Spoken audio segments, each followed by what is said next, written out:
Bonjour et merci de nous retrouver pour La Foi prise au mot, notre rendez-vous de formation. Aujourd'hui, je vous propose de partir à la découverte d'un personnage dont nous connaissons tous le nom, Íñigo López de Loyola, alias Saint Ignace de Loyola. Promoteur d'une méthode d'accompagnement spirituel, fondateur des Jésuites, il est l'un des personnages les plus importants du XVIe siècle, mais aussi une figure complexe. Comment le même homme a-t-il pu être à la fois le converti bouleversé qui écrit les exercices spirituels et le préposé général composant avec les puissants? Pour répondre à cette question, deux invités, le père Marc Rastoin, bonjour. Bonjour. Vous êtes jésuite et vous êtes l'auteur du livre Du même sang que notre Seigneur, Juifs et jésuites au début de la Compagnie, qui est paru aux éditions Bayard. Et François Sureau, bonjour. Bonjour. Vous êtes écrivain et vous êtes l'auteur d'Íñigo, tout simplement, paru aux éditions Gallimard. Donc, ce que je vous propose de faire, c'est que nous suivions un peu la vie d'Ignace de Loyola et que nous essayions de comprendre justement cette complexité.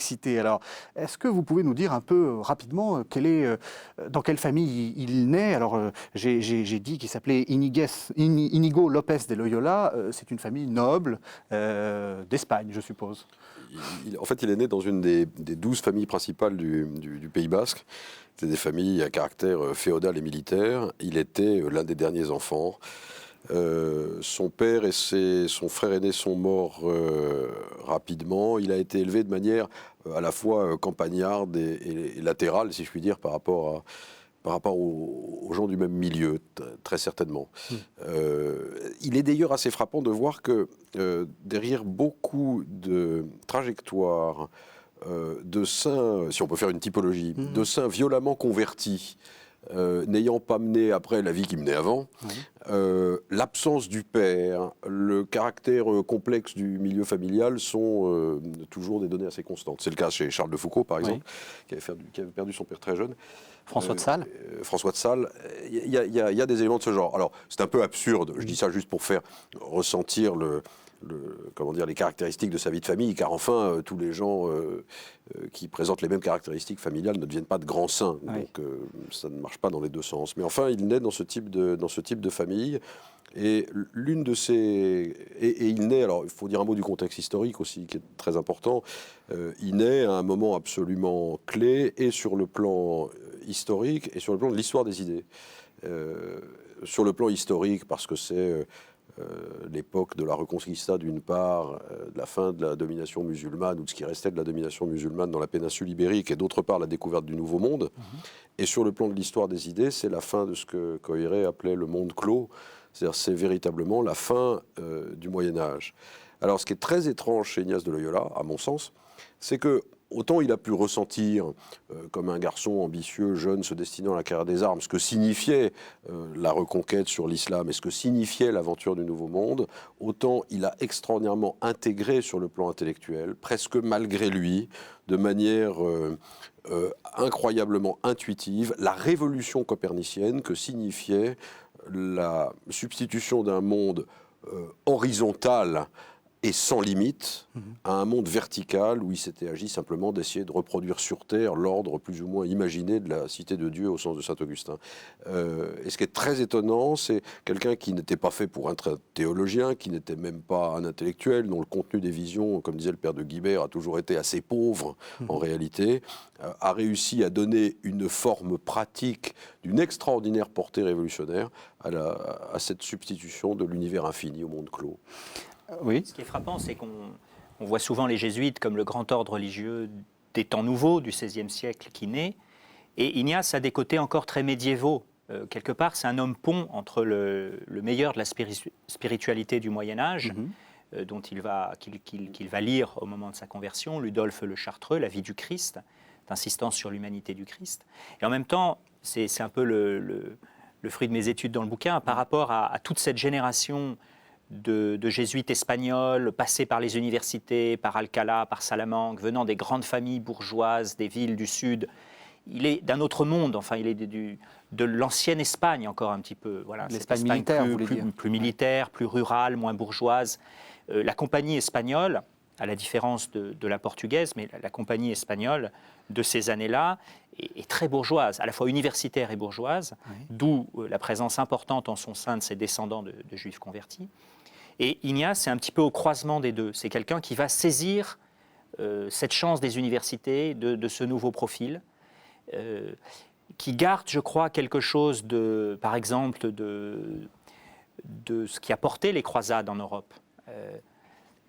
Et en même temps, cette attention à ce nouveau monde, comme il vient d'être dit, aux Indes, à l'Amérique, à cette nouvelle dimension du monde. Et là, très vite, il va répondre à l'appel du roi du Portugal et accepter que certains des premiers compagnons, qu'il ne reverra jamais, comme François Xavier, partent vers des terres où il faut 2 ans pour que les lettres reviennent. Il a été très concerné par la mission d'Éthiopie, donc c'est vrai qu'il y a l'ouverture. Il y a un paradoxe en même temps, je trouve, chez lui, c'est que au fond, Ignace est à un certain égard un homme de paradoxe. C'est quelqu'un qui est né dans l'univers féodal. La caractéristique de l'univers féodal, c'est que c'est une société de service où on est censé s'oublier soi-même. Oui. D'une certaine manière, ce qu'on appelle en termes spirituels le décentrement est par nature la règle du féodal, comme c'est la règle du militaire. Il est dans des liens de vassalité, il passe pas son temps à se regarder le nombril, etc. Par certains côtés, Ignace est comme ça. Et pourtant, il va développer une spiritualité qui est une spiritualité de la conscience individuelle. Enfin, une philosophie qui est profondément une philosophie de la conscience individuelle, qu'il rapproche d'un certain nombre d'auteurs de la Réforme. C'est tout à fait caractéristique. Dans le récit, par exemple, on voit à un moment une notation tout à fait étonnante, quand on y viendra, mais quand il est à Menrez, il a des crises de désolation, des crises de scrupules, il ne cesse de se confesser, et puis il cherche quelqu'un qui pourrait enfin l'absoudre, et puis il explique qu'il est allé voir un des personnages, un des théologiens considérables de l'université voisine. Et puis il y a une petite notule qui explique que globalement, il n'en a rien tiré et que c'est bien normal, c'est ce que signifie la notule implicitement, et quand un homme est plongé dans le combat avec Dieu, au sens du combat de Jacob avec l'ange, il ne peut rien écouter d'autre que sa propre conscience.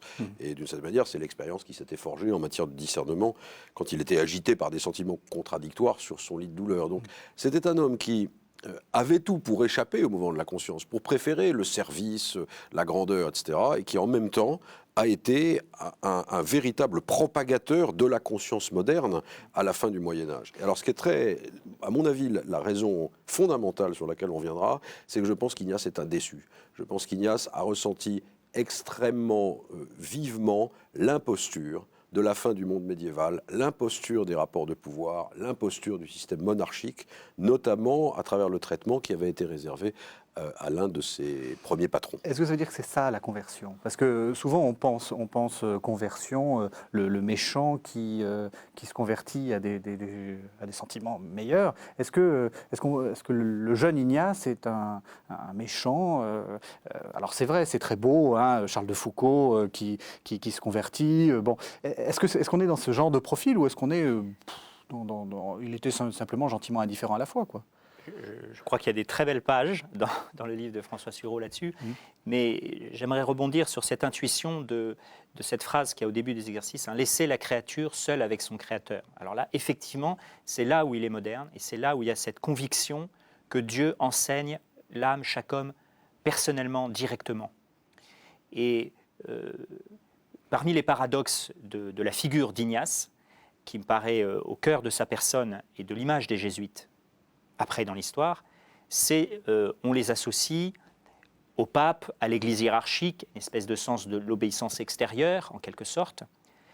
Et Ignace a été fondamentalement, je crois vraiment, l'homme de Menrez, l'homme de cette expérience où le Seigneur se comportait avec moi comme un maître d'école avec un élève.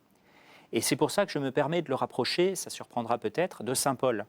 Saint Paul est à la fois l'homme du chemin de Damas, l'homme d'une expérience spirituelle absolument radicale, et pour rejoindre votre question, où la conversion n'est pas de l'ordre du passage d'une vie amorale à une vie morale, parce que c'est plus complexe que ça, mais l'ordre vraiment d'une découverte étonnante de l'amour de Dieu, pour lui personnellement, et que cette expérience-là ne va pas le conduire à l'isoler de l'Église ou à se juger un petit peu de manière orgueilleuse comme quelqu'un qui va expliquer au pape ou à l'Église ce qu'il faut faire, mais de même que saint Paul est allé trouver Képhas à Jérusalem, Pierre, et lui dit si Pierre et Jacques ne me donnent pas la main droite, j'aurais couru en vain, alors même qu'il a reçu une mission du Christ dont il ne doute pas.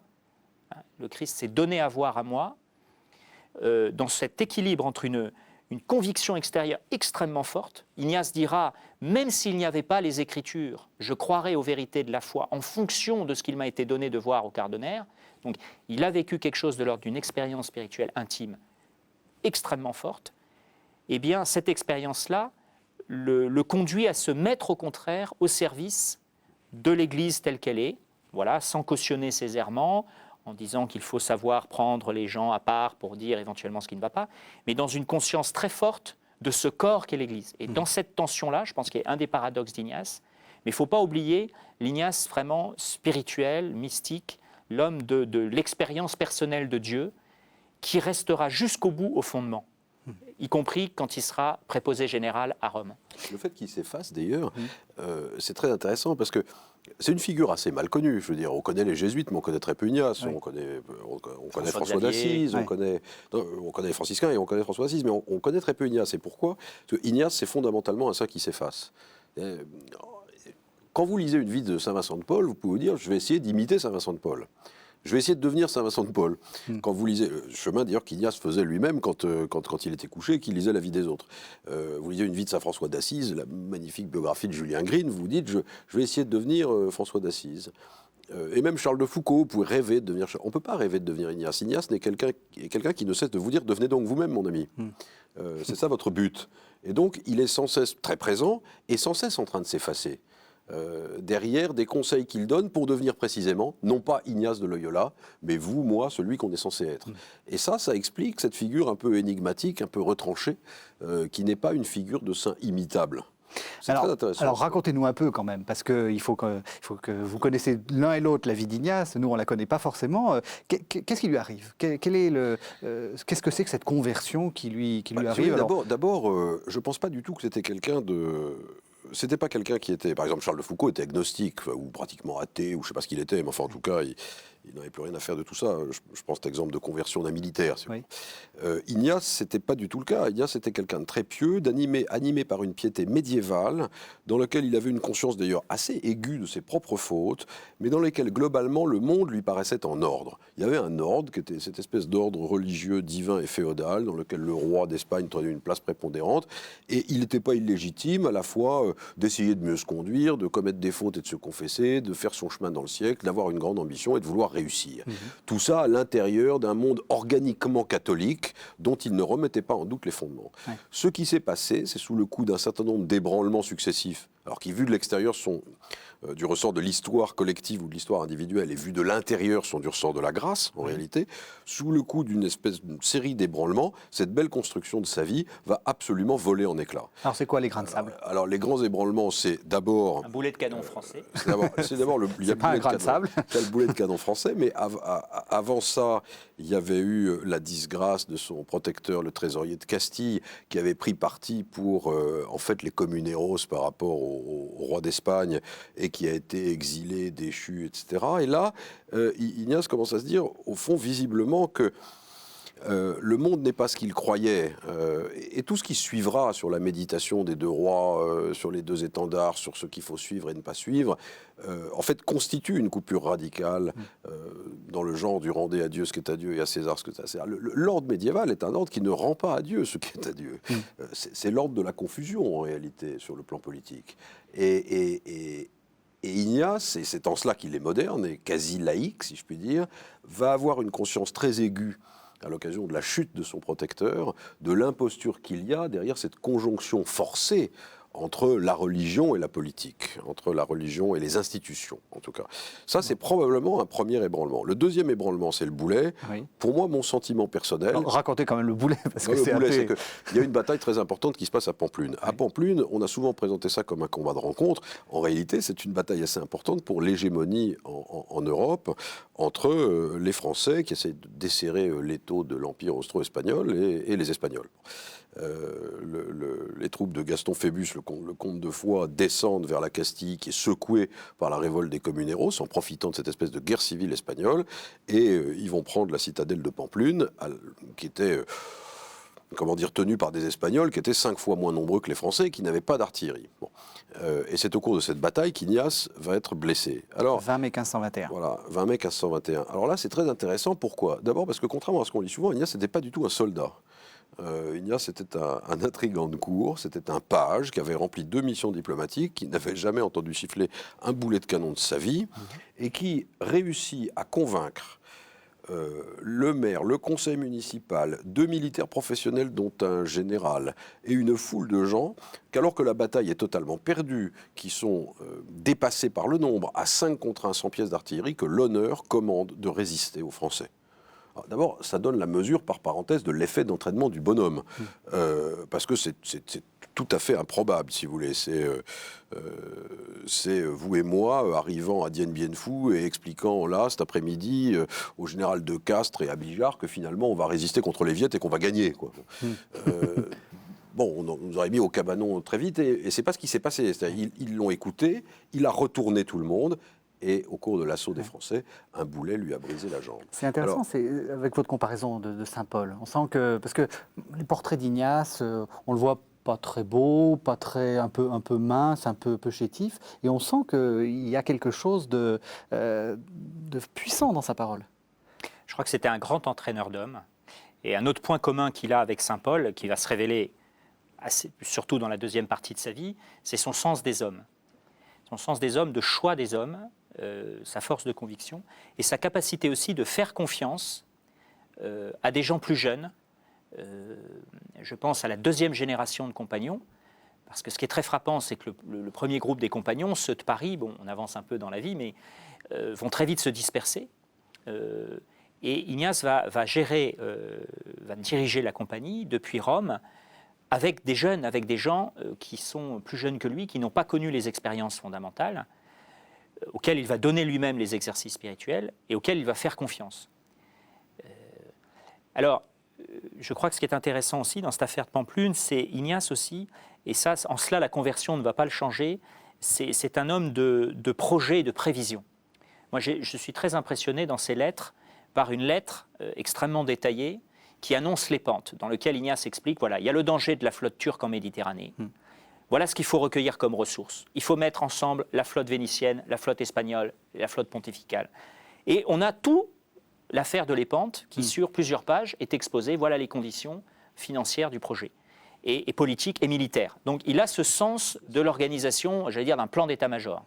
L'Épante, c'est une bataille Donc la victoire militaire et navale. des flottes chrétiennes en 1571, en octobre 1571, qui va desserrer un peu l'étau ottoman, l'étau turc en Méditerranée. Et bon, c'est le début du retournement, en tout cas de la perte du contrôle de la Méditerranée par l'armée turque. C'est très intéressant qu'Ignace, comme général de la compagnie à Rome, pense encore à ses projets, pense encore en homme qui a le sens d'un plan d'état-major. Oui, c'est ce qu'on a souvent reproché aux jésuites, hein, le côté militaire.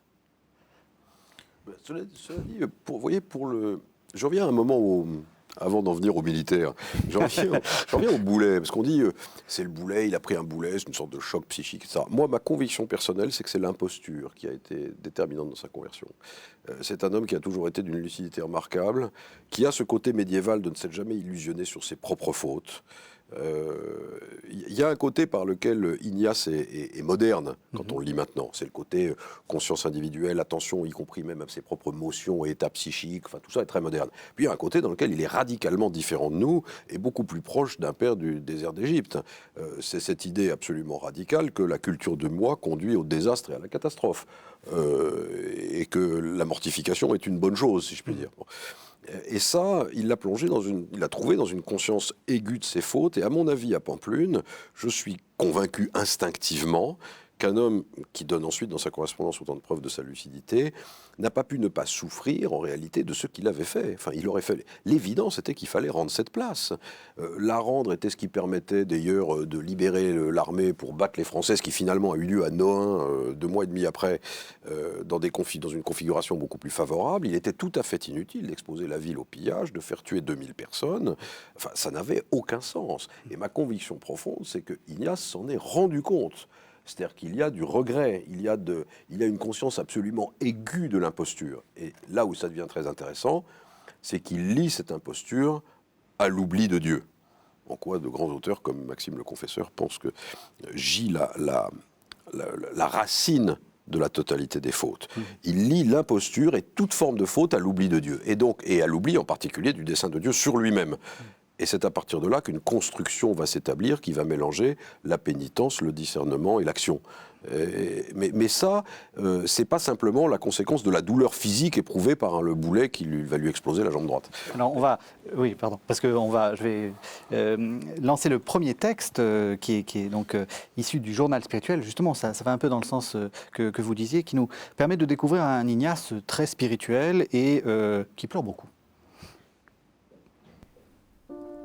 30 mars 1544. Avant la messe, dans ma chambre, à la chapelle, et en me préparant, beaucoup de larmes. Pendant la messe, grande abondance de larmes, se prolongeant jusqu'à la fin. Et après, larmes très intenses. Pendant tout ce temps, il me semblait que l'humilité, la révérence et le respect ne devaient pas être craintifs, mais amoureux. Et cela s'affermissait dans mon âme, qui répétait « Donne-moi l'humilité amoureuse » et fais de même pour la révérence et le respect, recevant dans ces paroles de nouvelles visites. De même, j'ai combattu les larmes pour être attentif à cette humilité amoureuse. Ensuite, dans la journée, grande joie à me souvenir de cela.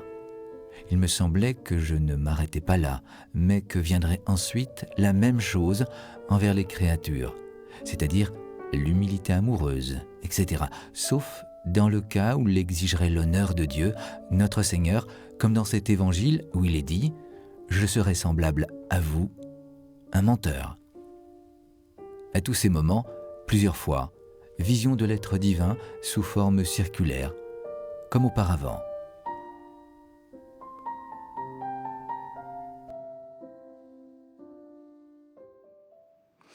Alors, Père Astoin, on a vraiment l'impression là que votre parallèle avec Paul s'avère, hein, puisque on a l'impression qu'on dirait presque du Paul. Il pleure, il est très affectif en fait.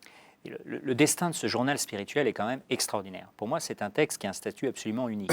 Ignace a voulu le brûler, d'ailleurs il l'a fait brûler, et on a eu quelques semaines, quelques mois qui ont été préservés d'un document totalement privé, énigmatique par moments, qui décrit vraiment, on rentre dans l'intérieur de la prière d'un saint d'une manière que je crois vraiment assez unique. Et on voit effectivement qu'il y a une très forte dimension affective. Et donc, effectivement, l'image de l'Ignace, organisateur, militaire, froid, oui, jésuite, un peu calculateur, là, on découvre un homme d'une profonde affectivité, que l'Eucharistie, pendant la messe, il pleure plusieurs fois, enfin, il est touché par des mots, et une espèce d'extrême attention à cette présence, voilà, de l'amour de Dieu qui le touche. Et je crois que, justement, sur la conversion qu'il a vécue, c'est un espace de temps, et que dans ce moment de la maison de famille, où il est donc sur ce lit, avec sa jambe en morceaux... oui, parce qu'il n'est pas resté à Pampelune avec son boulet tout le temps. Alors, les Français l'ont bien traité. Voilà. Il est accueilli chez lui par sa belle-sœur, Madeleine de Araoz, et par son frère. Il n'y a rien à lire dans la maison.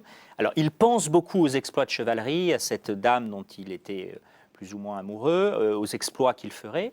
Et puis, il demande des livres, et il n'y a que la vie du Christ de Ludolphe le Chartreux, et puis peut-être des évangiles. Enfin, La vie des saints. Et la vie des saints. La vie des saints de Voragine. De Voragine. Donc, et là, il compare un peu les émotions qui lui viennent, l'état intérieur dans lequel il est après ces imaginations mondaines, qui le laissent content sur le moment, mais sec après, un petit peu désolé après, et l'Évangile qui le laisse dans une paix durable et profonde après, ou la vie des saints après qu'il l'ait lu.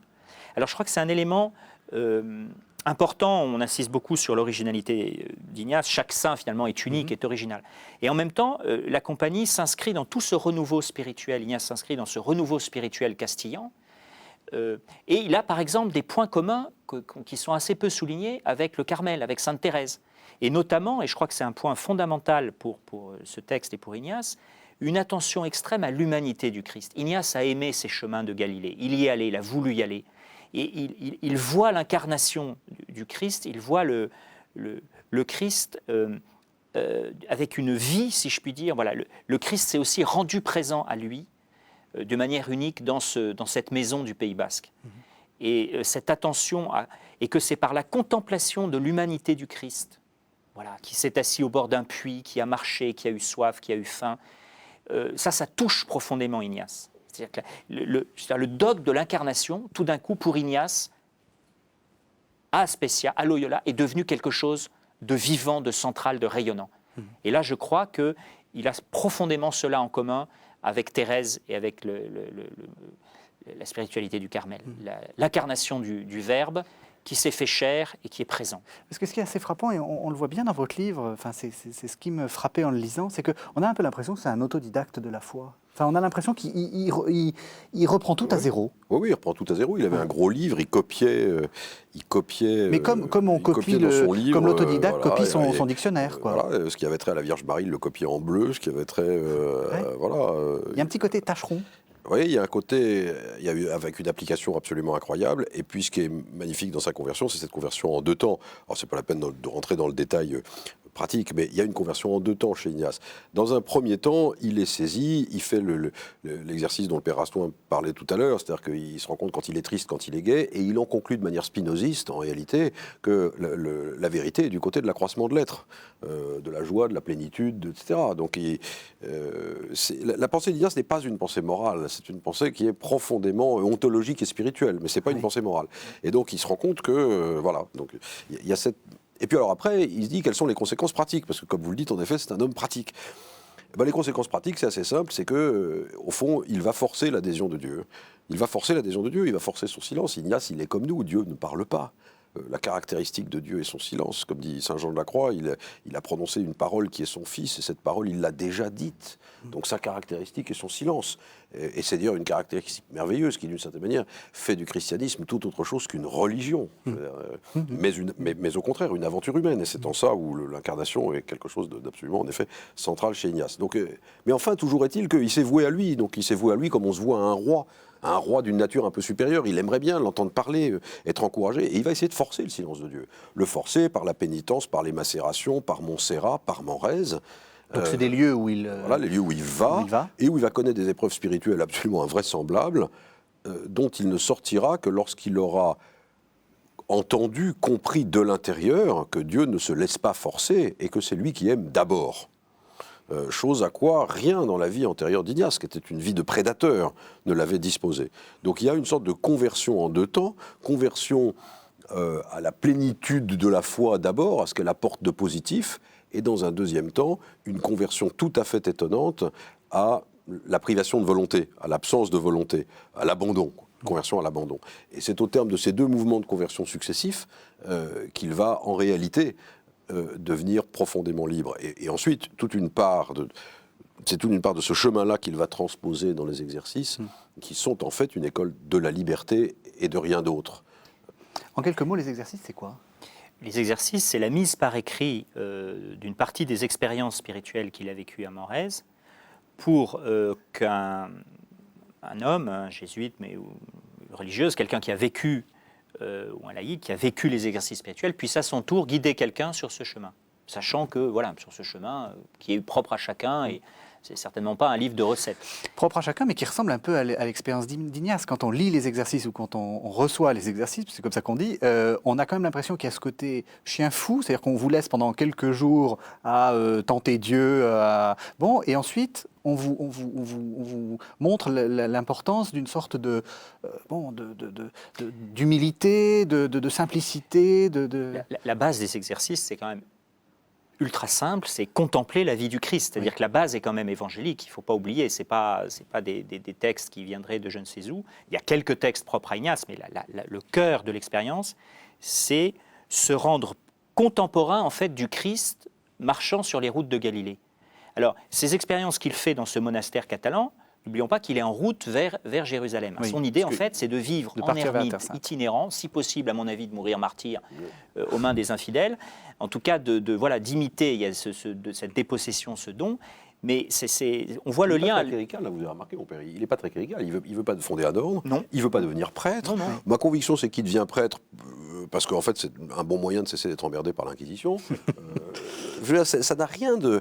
Vous voyez ce que je veux dire ? Le côté jésuite, quoi. Enfin, le côté clérical est totalement absent d'Ignace. Non, il y a un absolu. Il y a un absolu complet. Un absolu. C'est un homme qui est déjà, pour les critères de l'époque, on va dire relativement âgé. Enfin, il se remet aux études avec des gens qui ont la moitié de son âge. C'est assez impressionnant. Mais le point pour moi, par exemple, c'est lié à mon sujet sur les Juifs, c'est cette phrase, hein, j'aurais aimé être du même sang que notre Seigneur, son exclamation. Pour moi, c'est le plus grand miracle dans la vie d'Ignace. Il discute avec un noble basque, Don Pedro de Sarate. On parle des Juifs, le noble basque fait des remarques méprisantes, bon, comme on faisait en Espagne à l'époque, et le Pays basque s'enorgueillissait d'être la seule région d'Espagne, disant, comme d'Ignace dans son procès, dans mon pays, il n'y a pas de Juifs. Bon, donc, toutes ces questions, c'est des questions vraiment pour les Andalous, pour la Castille, ce n'est pas notre problème. Et son chemin dans les évangiles, son désir de Jérusalem, le conduit à valoriser cette matrice humaine d'où vient le Christ, de manière extrêmement profonde. Et il dit à Don Pedro de Sarate, je vais vous donner des arguments par lesquels vous allez vous aussi être convaincu que ce serait une grande grâce. Et il le convainc. C'est ça qui est encore plus extraordinaire. Il arrive à convaincre, ça c'est à Rome, ce basque de cela. Donc, sens de l'humanité du Christ, des évangiles. Alors, oui, bien sûr, les exercices sont marqués par son expérience spirituelle, mais elles permettent des expériences spirituelles très différentes. Oui.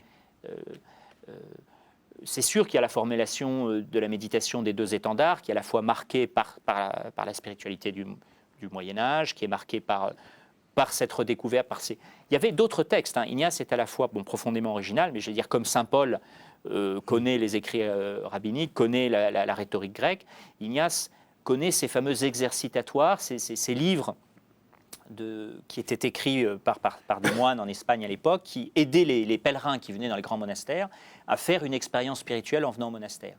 Donc voilà, Ignace, les exercices, c'est un peu au croisement d'une expérience unique, voilà, et du bien commun de la spiritualité chrétienne, à commencer par les évangiles et la façon dont ces évangiles étaient lus voilà, dans Ludolphe le Chartreux et dans ses textes spirituels espagnols. Une grande attention à l'humanité du Christ, donc on se rend présent à Bethléem, on est au pied du puits avec la Samaritaine, on est là, on regarde, on contemple, on touche, on écoute, enfin voilà, les sens spirituels, on essaye de se rendre contemporain du Christ. En même temps, c'est assez mystérieux parce que c'est une question à laquelle je n'ai pas de réponse, mais on peut y penser comme ça. Ignace, comme beaucoup de grands spirituels, pense que l'action de Dieu sur une âme est incomparable avec l'action du même Dieu sur une autre âme. Oui. Il n'y a absolument aucun doute. En même temps, il existe comme des constantes de l'action divine. Et s'il n'avait pas eu cette idée qu'il existait des constantes de la relation à Dieu, il n'aurait pas écrit les exercices, de même que Sainte Thérèse n'aurait pas écrit la montée du Carmel ou Saint Jean de la Croix, ce qu'il avait à écrire. Oui. Et j'avoue que cette idée d'une sorte de constante de l'action de Dieu dans les âmes, et du fait que globalement, des chemins, les chemins qui sont suivis rencontrent souvent les mêmes obstacles ou les mêmes réussites. C'est une idée, quand on y pense, assez fascinante et qui a peut-être à voir avec l'idée de l'incarnation. Alors on va essayer d'avancer puisque le temps file malheureusement. On va avancer très vite même parce que j'aimerais qu'on arrive à la fondation de la compagnie. Est-ce que vous pouvez nous dire comment ce mystique, parce qu'il n'y a pas d'autre mot, hein, ce spirituel va devenir le préposé général d'un ordre assez puissant? Qu'est-ce qui s'est passé entre les deux? Alors, en deux mots, donc, il arrive finalement à partir pour la terre d'Israël. Il ne peut pas y rester. Et justement, là, il y a une scène très forte. Lui veut rester. Il dit, j'ai décidé, je veux rester. Le responsable des franciscains, qui est en charge le custode de Terre Sainte, lui dit, c'est pas possible, nous n'avons pas assez de ressources, il faut partir. Il dit, je veux rester. Alors, comme il est têtu, bon, au bout d'un moment, le custode dit, écoutez, j'ai une lettre du pape, c'est toute personne qui refuse d'obéir, je peux l'excommunier. Bon, donc vous partez. Là, Ignace, confronté à cette arme thermonucléaire, accepte de revenir. Alors, il revient en Espagne, et là, il commence à aider très simplement des jeunes filles, des femmes plus âgées, des veuves, des gens qui viennent le voir, pas mal de femmes, justement, ce qui va lui attirer des ennuis avec l'Inquisition. Pour les aider, il dit tout simplement, voilà, à ordonner leur vie, à prier, les péchés capitaux, le catéchisme élémentaire. Et dans le contexte de l'Espagne de l'époque, il est suspecté. Et donc, il a un certain nombre de procès avec l'Inquisition qui l'amène à la conviction qu'il doit faire des études et être ordonné, ce qui lui permettra de ne pas être suspecté. Alors, il avait constitué un groupe de premiers compagnons là, en Espagne, qui ne va pas durer, ça c'est très intéressant, qui va se disperser. L'un devient chartreux, l'autre pas. Il part à Paris. Et là, pendant plusieurs années, il étudie besogneusement. Et c'est là qu'il est dans la chambre avec François Xavier, Pierre Fabre, le Savoyard, qui a un rôle clé dans la première compagnie. et se regroupe un petit noyau de compagnons dont l'idée est toujours de repartir en Terre Sainte, de vivre comme ermite, etc. Et puis ils font un vœu un peu étrange à Montmartre, donc en 1534. Ils disent voilà, on vivra pauvrement, chastement, et puis on ira à Jérusalem. Et si au bout d'un an on n'a pas pu aller à Jérusalem, on ira se mettre à la disposition du pape qui nous enverra bien là où il veut parce qu'il connaît un peu les besoins dans la chrétienté, donc il nous enverra. Et c'est ce qui va se passer. C'est un petit peu l'alinéa en bas de paragraphe qui va se réaliser. Il y a la guerre avec les Turcs, ils ne peuvent pas partir. Et donc finalement, ils débarquent à Rome, 1539. Et là, ils vont être mis en contact avec le pape. Alors ça, c'est un point que j'analyse un peu dans mon bouquin. C'est un peu étrange, c'est comment un groupe d'hommes un peu anonymes, bon, on débarque demain à Rome, on ne rencontre pas le pape comme ça. C'est-à-dire comment se fait-il qu'il puisse accéder au pape? Et là, il y a un homme clé qui s'appelle le docteur Pedro Ortiz, qui est un homme très très important, ambassadeur auprès du Saint-Empereur romain germanique, et qui a connu Ignace à Paris, en fait. Et il va introduire le groupe d'Ignace auprès du pape. Voilà, le pape est un peu intrigué. À l'époque, on dit qu'il faut arrêter les nouveaux ordres religieux, il y en a déjà trop, donc ça va être tout le débat. On va dire, bon, on va accepter vraiment 60 personnes, et puis voilà. Et donc le groupe est reconnu par le pape, voilà, 1540, et la compagnie démarre. Alors on va écouter les constitutions de la Compagnie de Jésus. Alors il ne s'agit pas des constitutions qu'Ignace avait rédigées, parce qu'elles ont été rédigées plusieurs fois. Vous nous ferez la grâce des différents textes. Mais c'est le préambule des constitutions de la Compagnie de Jésus. La fin de cette compagnie n'est pas seulement de s'employer avec la grâce divine au salut et à la perfection de l'âme de ses membres, mais avec cette même grâce de chercher intensément à aider au salut et à la perfection du prochain. Pour mieux atteindre cette fin, on y fait 3 vœux, ceux d'obéissance, de pauvreté et de chasteté. Par pauvreté, on entend que l'on ne veut ni ne peut avoir aucun revenu pour sa subsistance, ni pour rien d'autre. Et cela ne s'entend pas seulement des personnes, mais aussi des églises ou des maisons de la Compagnie professe. En plus des 3 vœux indiqués, la Compagnie professe fait un vœu exprès au souverain pontife, actuel ou futur, en tant que vicaire du Christ notre Seigneur, celui d'aller partout où sa sainteté voudra l'envoyer, chez les fidèles ou les infidèles, sans alléguer d'excuses et sans demander aucune provision de route pour des choses qui concernent le culte divin et le bien de la religion chrétienne.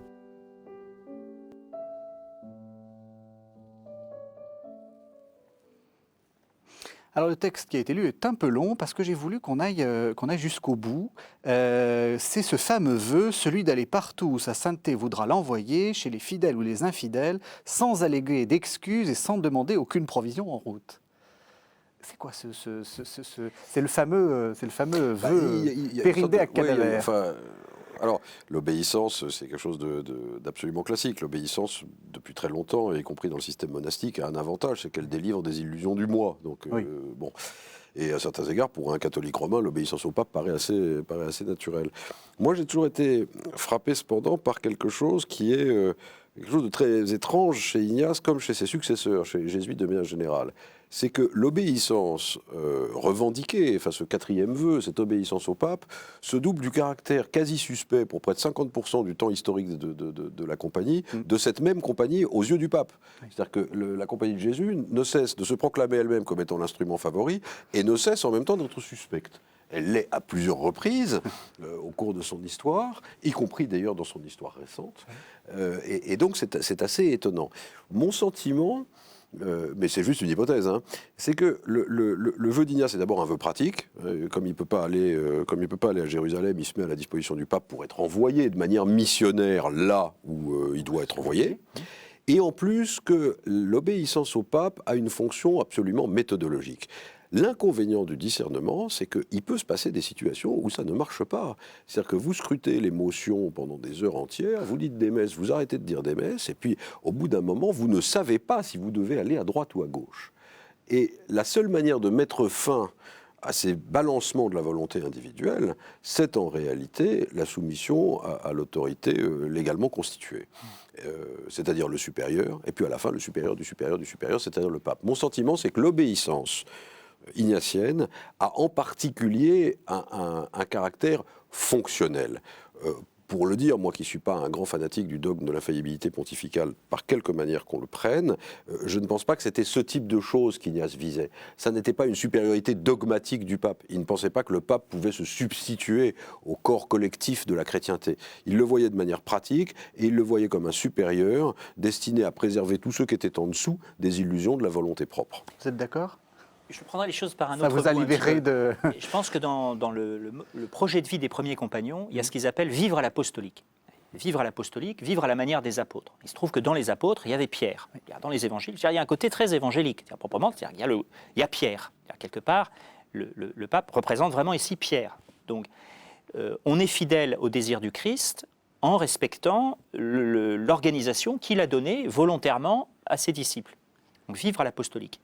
Et pour ce qui est de l'attention, moi je crois que le meilleur exemple, c'est saint Paul. Une fois de plus, saint Paul, il a eu beaucoup de problèmes. Il a été très attaqué, très suspecté, parce que quand on a cette vision de l'universel, qu'on prend des risques dans l'annonce de l'Évangile, on peut penser aux missions jésuites en Chine, effectivement, alors les rites chinois, etc. Bon, il y a des gens qui ne sont pas d'accord, donc Paul dit, Romains 3,8, des gens m'accusent de laxisme, mais ce n'est pas ce que je dis. Donc Paul a été un personnage extrêmement contesté dans la première Église, alors même qu'il a dit, moi je respecte l'autorité de Képhas et de Pierre, c'est-à-dire, donc les jésuites, par les risques même qu'ils prenaient pour l'évangélisation, en Chine, dans les réductions, et après dans l'histoire pour toutes les frontières de la mission où ils ont été engagés, et vers lesquelles les papes eux-mêmes les envoient, ça suscite des réactions, et du coup c'est très important de tenir à la fois ce sens de l'Église comme corps, de l'autorité de Pierre, et en même temps, il faut qu'il y ait une tension d'être aux frontières.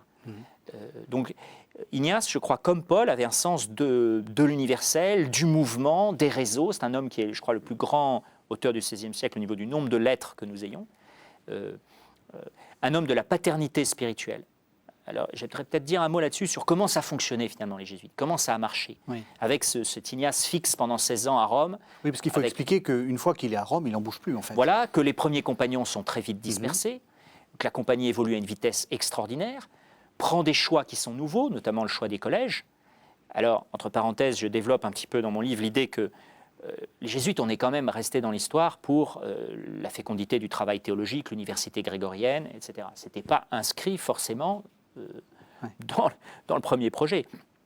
Il y a le fait qu'Ignace et les premiers compagnons, ils ont la pédagogie de Paris, qu'on appelle le modus parisiensis, qui est la meilleure pédagogie de l'époque, et le collège romain, l'université grégorienne, finalement, c'est quoi? C'est la pédagogie de Paris et la meilleure théologie catholique de l'époque, qui est l'Espagne, les Salamanque. Donc ils prennent les jeunes professeurs de Salamanque, qui sont souvent des juifs convertis, c'est un aspect donc, qui est peu connu, mais que je mets en valeur. Le premier cardinal jésuite, Francisco de Toledo, venait de là.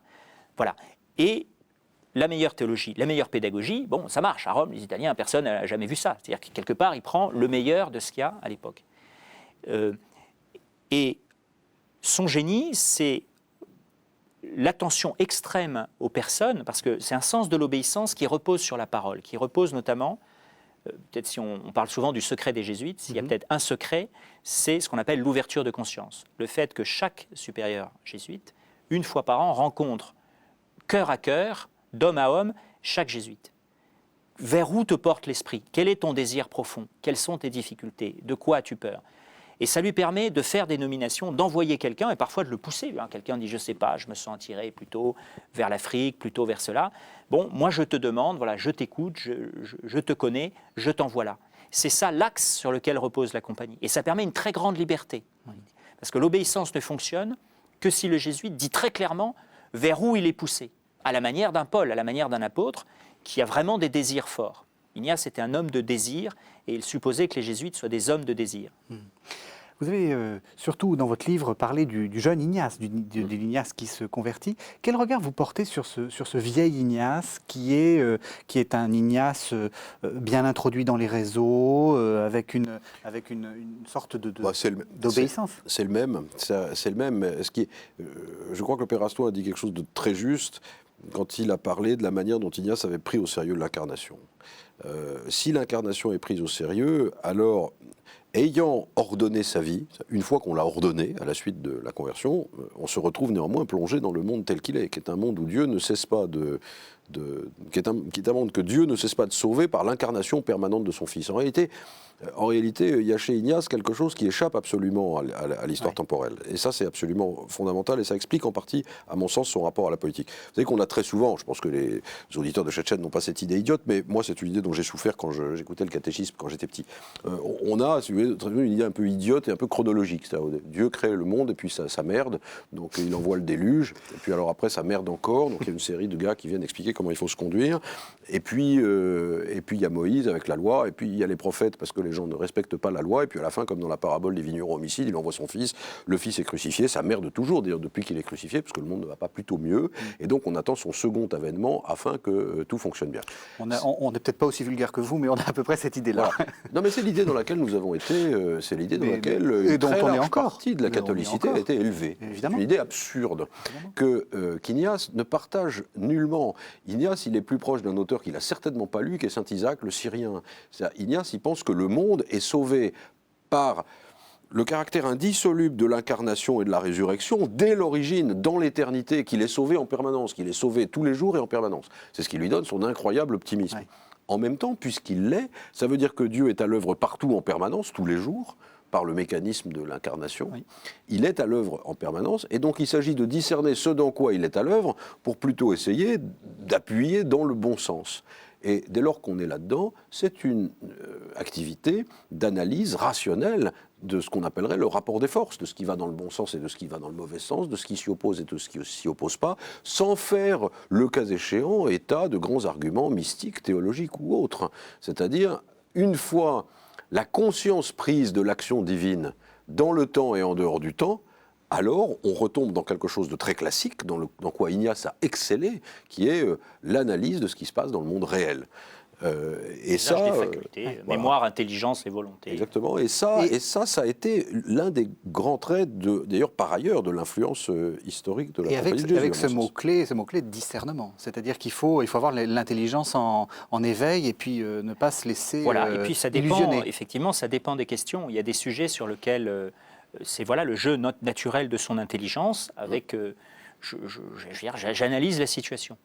Et avec cette espèce de grande paix, de détachement, qui fait que même l'Ignace, à Rome, au moment où est élu par exemple un pape dont on se demandait, un Paul IV Carafa, qui pourrait peut-être supprimer la compagnie, parce qu'il avait créé un ordre, les Théatins, bon, on connaît peu, mais enfin, qui était assez proche par certains côtés. Vous avez gagné. Bon, voilà.